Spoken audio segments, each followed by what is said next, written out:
2025-26 অর্থ বছরের বাজেট নিয়ে এনটিভির বিশেষ আয়োজন বাজেট প্রত্যাশা। দর্শক, বগুড়ার কাহালু এবং শাহজাহানপুর এলাকার সাধারণ মানুষের সাথে কথা বলবো এবং জানার চেষ্টা করব অন্তর্বর্তীকালীন সরকারের কাছে এই অর্থ বছরের বাজেট নিয়ে তাদের কি চাওয়া পাওয়া, এটি তুলে ধরবো আজকের প্রতিবেদনে। আমরা যারা ব্যবসায়ী অবশ্যই দুইটা জায়গা থেকে আমরা ঋণগ্রস্ত হয়ে যাই। একটা হলো কোম্পানির মাধ্যমে একটা ঋণের সম্মুখীন হই, আরেকটি হচ্ছে ব্যাংকের মাধ্যমে ঋণের সম্মুখীন হই। ব্যাংকের ঋণের হার ছিল 9%, এখন সেটা বাড়িয়ে যাচ্ছে এবং বাড়ছে। কিন্তু আমাদের ব্যবসাতে প্রোডাক্টের রেট বেশি হওয়ার কারণে কাস্টমারের চাহিদা কমে গেছে, আর কাস্টমারের চাহিদা কমার কারণে আমাদের বিক্রি হচ্ছে না, প্রফিট হচ্ছে না। কিন্তু প্রত্যেকটা ব্যবসায়ীরই খরচ বেড়ে গেছে, তার নিজস্ব প্রতিষ্ঠানে খরচ বেড়ে গেছে। এই জন্য অন্তর্বর্তীকালীন সরকারকে আমি বলবো 25-26 অর্থ বছরে অবশ্যই ব্যবসায়িক বান্ধব একটি বাজেট প্রণয়ন করতে হবে। সারা বাংলাদেশে যে ব্যবসাগুলো রয়েছে সব ব্যবসায়ীর কথা চিন্তা করে প্রোডাক্টের উপর কর এবং ভ্যাট কমিয়ে দেওয়া যায় কিনা, কিন্তু শতভাগ কালেকশন করতে হবে ভ্যাট। কাউকে ছেড়ে দিবেন, কাউকে রেখে দিবেন তা না। আমি এরকম একটি বাজেট প্রণয়ন করে বাংলাদেশের ব্যবসায়ীদেরকে সহযোগিতা করার জন্য অন্তর্বর্তীকালীন সরকারকে আহ্বান জানাচ্ছি। আপনি জানেন যে গত 15 বছরে বাংলাদেশের শিক্ষা খাতকে আসলে কিভাবে ধ্বংস করা হয়েছে এটা বলার অপেক্ষা রাখে না। তো 25 এবং 26 অর্থ বছরের যে বাজেট, এই ক্ষেত্রে আমি বর্তমান সরকারের প্রতি উদাত্ত আহ্বান জানাবো যে তারা যেন এই শিক্ষা খাতটাকে বেশি প্রাধান্য দেয়। কেননা একটা জাতি যত শিক্ষিত হবে সে জাতি তত উন্নত হবে, এটাই স্বাভাবিক।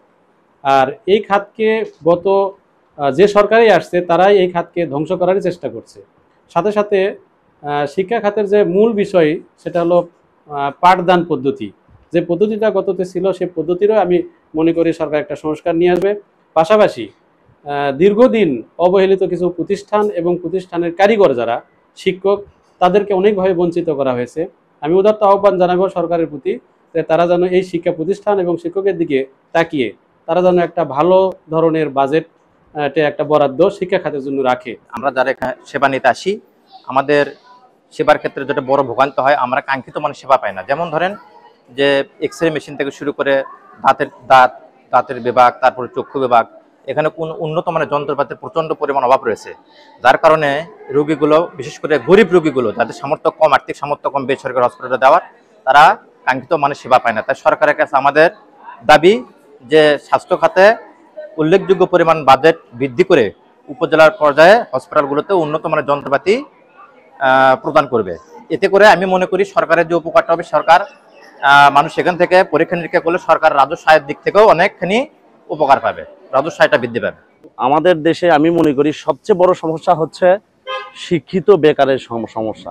অর্থাৎ আমাদের শিক্ষিত সমাজ তৈরি হচ্ছে কিন্তু তাদের সঠিক কর্মসংস্থান হয়নি। আর আমাদের অন্তর্বর্তীকালীন সরকারের মূল হচ্ছে চাকরি নয়, উদ্যোক্তা হওয়া। আমি মনে করি বর্তমান সময়ে উনি চাইলেই একটা বিশাল পরিমাণ বাজেট এখানে বাজেট প্রণয়ন করে শিক্ষিত বেকারদের প্রশিক্ষণ এবং তাদেরকে সঠিকভাবে উদ্যোক্তা করে তৈরি করতে এই অন্তর্বর্তীকালীন সরকারই পারবে এই শিক্ষিত সমাজকে এদেশের বোঝা না হয়ে সম্পদ হিসেবে প্রতীয়মান করতে। বাজেটটা সবচেয়ে বেশি নজর দেওয়া উচিত নিত্য প্রয়োজনীয় জিনিস যেন সহজে মানুষ কিনতে পারে।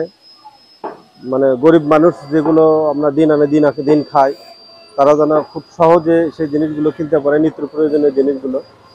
সেগুলোতে ভর্তুকিটা বাড়াতে হবে, আর তারা যেন সহজলভ্যভাবে জিনিসগুলো কিনতে পারে। বাজারে অ্যাভেলেবল সাপ্লাই, এগুলো নিশ্চিত করাটা অন্তর্বর্তীকালীন সরকারের আমাদের আকাঙ্ক্ষা, আমাদের চাওয়া। আমরা এটাই আশা করি ইনশাআল্লাহ।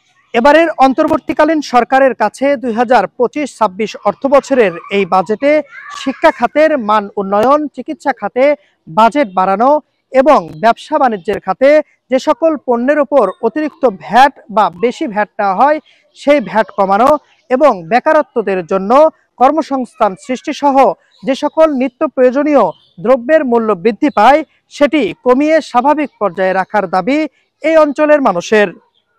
Zahid Hasan, NTV online, Kahalu, Shahjahanpur, Bogura.